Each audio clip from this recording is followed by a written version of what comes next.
As the weather warms, the threat of hurricanes increases. Since 2017, 4 major hurricanes landed in Texas and Louisiana. Are these massive storms increasing? And what did we learn? We have our eyes on the Gulf, unlocking hurricane secrets. Eye on the Gulf, Unlocking Hurricane Secrets is sponsored by Kroger. Kroger cares about keeping your family safe and prepared this hurricane season. American Risk Insurance. Large enough to compete, small enough to care. Goya Foods. If it's Goya, it has to be good. And Air Team. For all your heating and cooling needs, let Air Team be your team. Over the last 2 years, a steady stream of tropical storms and hurricanes has pounded the U.S. Gulf Coast. While the economic damage and human suffering is significant, there is a silver lining. Fewer people are dying as a direct result of these powerful storms, and a lot of the credit goes to forecasting breakthroughs that are unlocking hurricane secrets. Our improving accuracy can limit the catastrophe by giving us more time to prepare and a better picture of what is coming our way. Hurricanes are the most powerful, the most destructive, and the deadliest storms on planet Earth. A single hurricane can alter the course of history, like the Great Storm of 1900 did to Galveston generations ago. The Category 4 hurricane arrived with little warning, sending a 15-foot storm surge over the island, claiming at least 6,000 lives and leaving another 10,000 homeless. We've come a long way since that tragic September day, and the results are astonishing. 2 Category 4 hurricanes, Laura and Ida, tore through Louisiana over the last 2 seasons, yet only 1 person died from storm surge flooding. For decades, hurricane track forecasts have steadily improved, and that alone has helped save lives by increasing preparation lead times. Currently, our 3-day forecast right now is as good as our 1-day forecast was 30 years ago. So what that means is the average person has 2 extra days to prepare. Dr. Jason Sipple is a NOAA research meteorologist working to improve hurricane forecasts. He says the improved confidence in where hurricanes are going cuts back on unnecessary evacuations, like this fiasco ahead of Category 5 Hurricane Rita. At the time, the forecast was aimed right at us, but Rita turned away from Texas with minimal impacts on Houston and Galveston. You think back to 2005, how many people evacuated when Rita came? Millions and millions of people. Go back a year ago or 2 years ago, you look at Laura, made landfall in almost the same area and no evacuations happened. Why? Because the forecasts are that much better. Dr. Sipple says track forecasts are easier to improve because hurricanes move through the atmosphere like a stick thrown into a stream of water. And the stick is going to go really where the current of the stream goes. And we have pretty good observations of the current of the stream. Predicting the intensity of a hurricane is like predicting little whirlpools that form around the stick moving through the stream. These forecasts are more difficult to improve because they require detailed observations of the hurricane structure. If you don't have good observations of what the circulation is doing, it can really lead to a bad intensity forecast. Thankfully, extra data from the hurricane hunters, now fed into recently upgraded computer models, is leading to intensity forecast breakthroughs.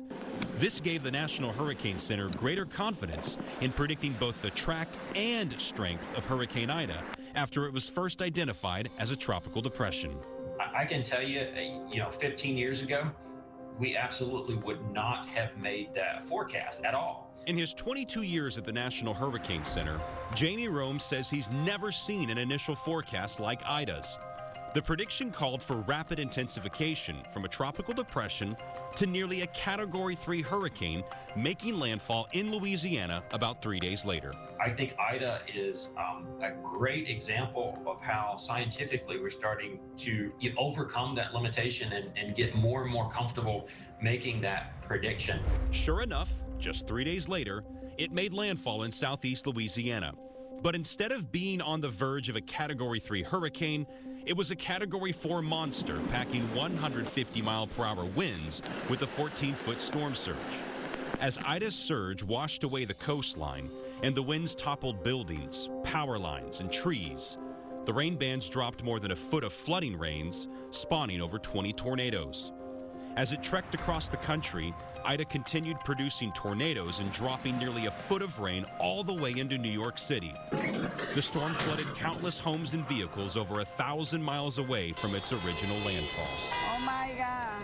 This catastrophic storm caused $55 billion of damage in Louisiana alone. But despite the carnage, only 6 people along the Gulf Coast died as a direct result of Ida's winds, surge, tornadoes, and flooding rains. Residents heeded the warnings, evacuated in time, and stayed safe thanks to the remarkably accurate forecast. But after the storm, there's been an alarming uptick of people dying in the harsh living conditions left behind. After Ida, 28 people along the Gulf Coast died from things like heat exhaustion, carbon monoxide poisoning, and injuries sustained while clearing debris and making repairs. Up next, meteorologist Rachel Briers shows us how a far weaker Hurricane Nicholas took out the power to many of our coastal communities last year.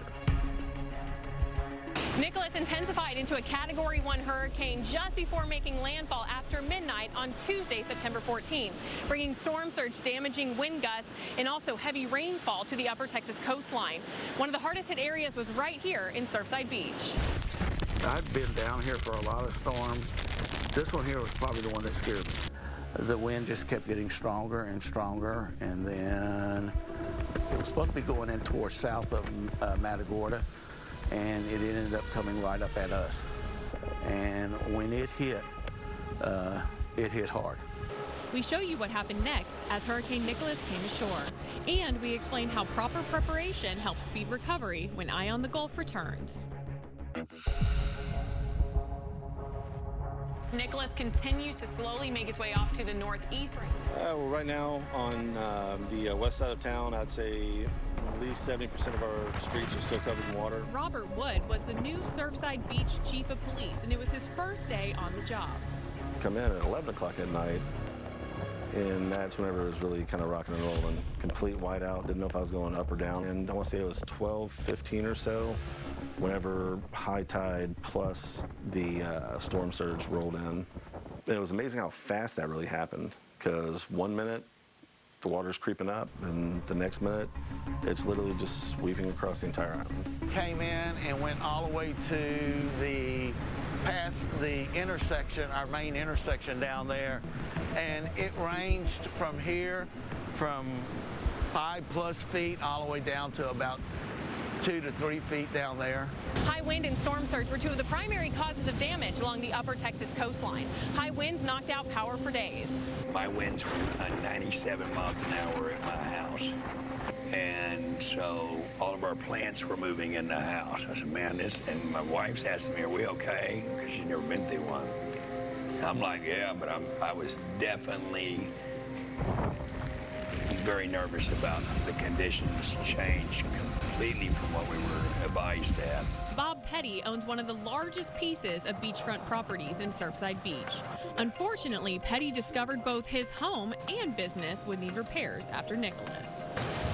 Yeah, this place had a lot of roofs done all over the island. I mean, tons of them. Once the weather conditions improved, they went to work.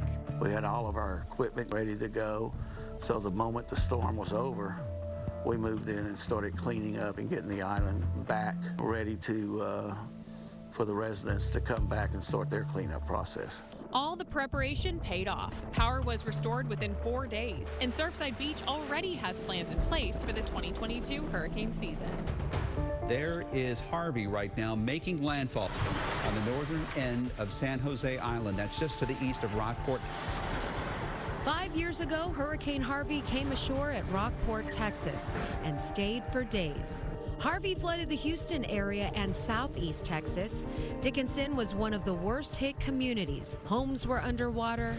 How is it? Deep. Streets looked more like rivers. It was a moving lake. It was like rapids. It was probably a 20-mile-an-hour current. Jim and Deborah Flex were in the rebuilding process 3 years after Harvey left their home in shambles, turning their lives upside down. This was hurtful to me because it's the ultimate decluttering project. We lost 90% of all of our personal possessions, and that's hard. Rebuilding their home of 25 years wasn't easy. We added smaller windows, and you'll see this stone wraps around. So we try to strengthen with these 6x6 cedar beams out here to kind of break it a little bit. Toughen the outside up. We put 3/4 inch plywood, the new siding, and we foamed it all. We used to only could go outside from our kitchen and living room. Along with more room and more exits, Jim added a loft in the master bedroom. I want to be able to get up there and get not only to safety, but a way to get out of there, either through the attic or through windows, and get outside. Hollywood Street is one of the many communities here in Dickinson that was completely flooded by Harvey. Neighborhoods are cleaning up, but there's still a lot of work to do. Because of Harvey, several drainage projects became a top priority. And the city is taking big steps to move out or open up new drainage avenues so we can get more of what would otherwise be standing flood water out into the bios and to drain off. Huge flood mitigation project. It's a $49.2 million project that is the largest award in this area.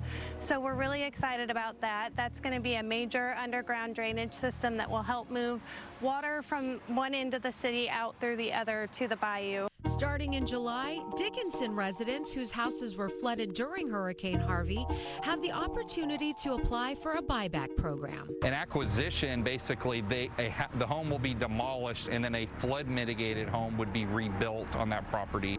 The program is voluntary. You must prove flood damage and own the home. This isn't where, we can come in and we're going to give you $1 million for a small house. They're capped. It's fair market value. So there are specific guidelines about that as well. There are 8 areas around Dickinson that can soon sell their homes to the city.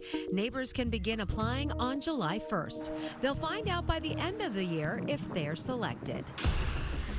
How prepared is our region for massive power loss from the next hurricane? There is a plan in place which includes portable generators that can power a neighborhood.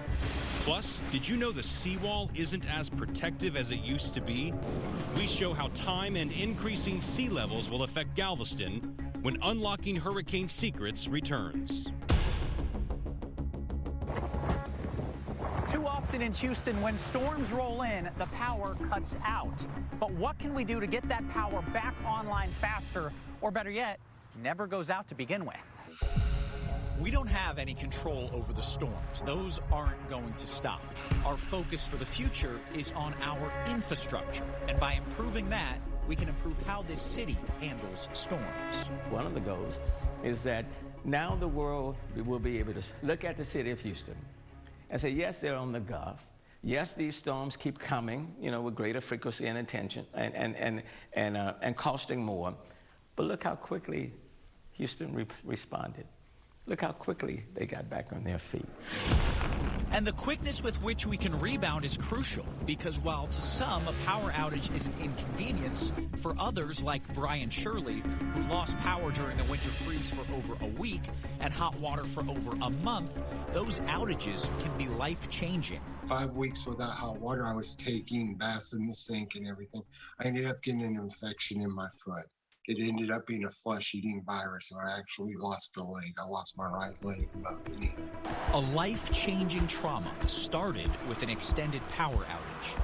The city is trying to make those extended outages and the complications that come with them a thing of the past. We've worked in collaboration, for example, with CenterPoint Energy to build what we call Resilient Now. That's building in resiliency into our grid system, not just relying on the Texas system, but making sure locally that our grid is as resilient as possible. In an ideal world, we would never lose power, but that's not feasible when a hurricane hits. So CenterPoint Energy has some new technology designed to get power restored to more people faster. This is not your typical neighbor's generator. I mean, this thing is massive. And believe it or not, it's mobile. So to learn more about what exactly this is and how it works, we bring in Eric Easton, Vice President in Operations for CenterPoint Energy. Eric, what an incredible unit. How big is this thing, man? Yes, this is actually one of our larger units. It's a 32 megawatt unit. It's capable of powering roughly 8,000 homes. This mobile generator was deployed to Lake Charles during Hurricane Laura, helping restore power to communities until that primary infrastructure was back up and running. And it's not just one generator. They've got a fleet of these mobile generators that they can deploy across an area in need. We have a total of 24 units spread out geographically around our system. That allows us to dispatch those units in an emergency to serve customers all around our footprint. It takes us usually about 48 hours to break this unit down. Then we need to get the permit, and then 48 hours to recommission it once we get to the next site. For our smaller units, they're much more mobile, so we can pull them behind more of a typical tractor trailer, get them to a location usually within a day. It can be there for the duration of the events. This is just one tool that CenterPoint has in their toolbox to help us keep the grid stable in times of need. They're also elevating some substations to keep our power infrastructure above flood levels, as well as asking for voluntary load reduction from customers, which, while frustrating, can help us from having to deal with blackouts. These changes alone aren't going to immediately fix our power problems after a storm, but the new resiliency program is a step in the right direction and a change that some say is long overdue. It's something that's been needed done for a long, long time. What would happen in the worst-case scenario? A Category 5 storm that hits at the wrong place at the wrong time? I'm here along the Gulf Freeway at FM 528, right underneath the NASA bypass. If Hurricane Ike had made landfall about 20 miles west of the city of Galveston down the coast, the storm surge from that system would have come in through Galveston Bay, went through Clear Lake, and then come up Clear Creek and just barely made it to the field behind me. However, in an extreme hurricane event, say a Category 5, a large one coming in down the coast from the city of Galveston, well, that would have put about 3 to 6 feet of seawater into this location right here, and that would be devastating for this area. That estimate was last year. This year, new projections suggest as sea levels rise, a lesser storm can produce the same amount of flooding and damage. The storm surge is going to scour all this out. The sand doesn't Dr. hurt, Hal Needham is a climate data and natural hazard scientist. He directs the USurge project that provides the first coastal flood climatology for communities from Texas to Maine. So NOAA did a study really nationwide of future sea level rise projections. They looked at 8 regions of the U.S., and the area of the U.S. with the highest rates of sea level rise were actually the Western Gulf. The median projection for this part of the country, the upper Texas coast, we would suggest adding about 1.5 feet of salt water to Ike by the middle part of the 21st century. So Ike 2050, we get the same water level, but we add maybe 1.5 feet or more to it. And so we could definitely get a lot of salt water over the seawall from an exact repeat of Ike, but in the future. This new study from NOAA reveals sea levels will greatly increase over the next several decades. In 2016, they projected global sea levels would rise about 1 foot by the end of the century. In this new study, NOAA projects a rise of 1 foot by the year 2050. That's less than 30 years from now. And that's not the only problem. The ground in Galveston is actually sinking at a rate higher than any place on the U.S. coastline. Last century, the average water level for the ocean rose about 7 inches around the world. But here in Galveston, the relative sea level rise was more than 2 feet. So about 2/3 of our sea level rise was actually our land sinking. We all remember seeing the video from 2008, those huge waves crashing over the seawall and causing all those problems. The actual level of the water was below the edge of the seawall. In a worst-case scenario, that water could overtop the seawall and do a tremendous amount of flooding damage to the area on the other side. What an incredible but devastating sight that would be. Water as far as the eye could see. Seawall Boulevard under a couple of feet of water. Huge waves possibly not breaking until they crash into buildings across the street. Would there be some wave action that pushes across into these buildings? We don't know, but in these hurricanes, there's so much power and so much force. I'd be concerned for these buildings right near the seawall.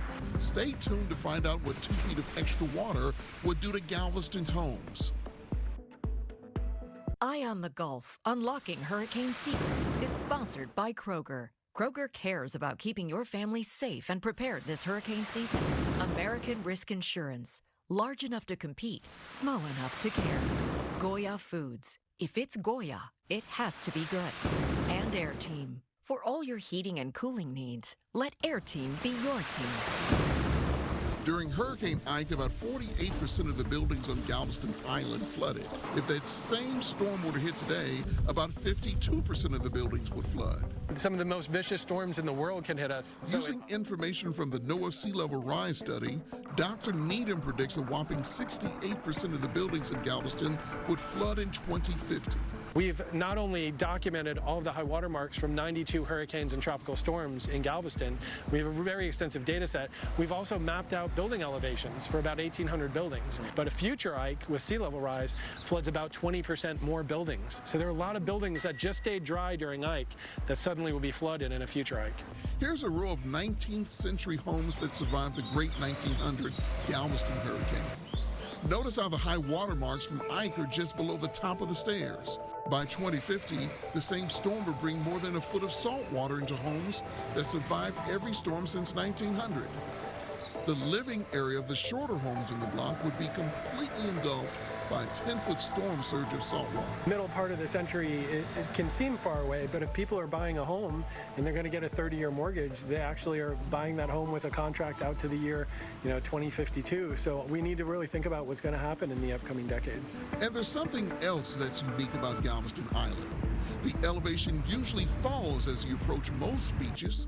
Galveston is just the opposite. When we get away from the seawall, we go down in elevation, the flood levels go up. The highest watermark here downtown was from Hurricane Ike in 2008. On a scale of 1 to 5, though, it was a Category 2. A lot of people say, I'm only going to evacuate if it's a Category 3, right? So this category system has everything to do with the wind, but it doesn't always tie the flood levels into it. It's just based on wind speed. This year's outlook calls for yet another active hurricane season. But no matter how many storms form, all that matters is where they go. And it only takes one to make it a bad season for us. Our commitment to you, the Gulf Coast resident, is to keep you calmly informed and aware throughout this hurricane season. Keep it here with the ABC 13 Weather Team. I'm Travis Herzog. Thanks for watching.